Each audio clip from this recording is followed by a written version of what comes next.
Hello বন্ধুরা, তো সেদিন আমি সন্ধে দিচ্ছিলাম ঠাকুরের সামনে। তো তারপর সন্ধে দিয়ে ভাবছিলাম একটু সবাই মিলে বেরোবো খেতে। তো আমি রেডি হয়েছিলাম, আর আমাকে কেমন লাগছিলো অবশ্যই জানিও কমেন্টে। আর সাথে আমার সাথে গেছিলো দিদি, মা, মণিমা। তো সবাই একসাথে আমরা গেছিলাম সন্ধেবেলায় খেতে। তো হ্যাঁ, পেছনটা হচ্ছে বাগান, অন্ধকার, সেজন্য বুঝতে পারছো না। আর বাইরে দেখো কি জোরে বৃষ্টি পড়ছে।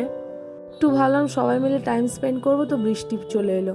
তো যাই হোক, বৃষ্টি থামার পর হাঁটতে হাঁটতে গেলাম কোনো রকমে। তো এই ফুলগুলোর নাম যদি তোমরা কেউ জানো অবশ্যই কমেন্টে জানিও। এই ফুলগুলো দেখতে এত সুন্দর লাগছিল।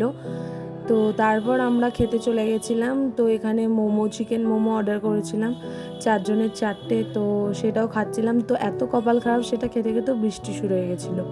যা কোনো রকমের বৃষ্টির মধ্যে দাঁড়িয়ে খেয়ে নিয়েছিলাম। আর এটা ওপরে মেয়োনিজ আর চিলি সস দেওয়া ছিল, খেতে খুব ভালো লাগছিলো মোমোটা, কারণ একটু জ্বর জ্বর মুখ ছিল তো সেই জন্য। তো তারপর সবাই মিলে যখন মোমোটা খেয়ে নিলাম, তারপর দাদাটা স্যুপ দিয়ে গেছিলো। স্যুপটাও খেতে অসাধারণ লাগছিল, যেহেতু আমার জ্বরের মুখ ছিল স্পেশালি। তো যাই হোক, সেই জন্য আরও গেছিলাম। তো তারপর খাওয়ার পর এই দেখো, বৃষ্টির পরে ওয়েদারটা দেখতে রাস্তার এত সুন্দর লাগছিল, আর চাঁদও দেখা যাচ্ছিলো আকাশে। তো যাই হোক, তারপর চলে গেছিলাম ফুচকা খেতে।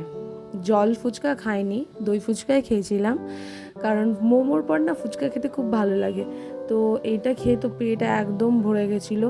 তো এটা খাওয়ার পরও আমাদের ভীষণ ঝাল লেগেছিলো।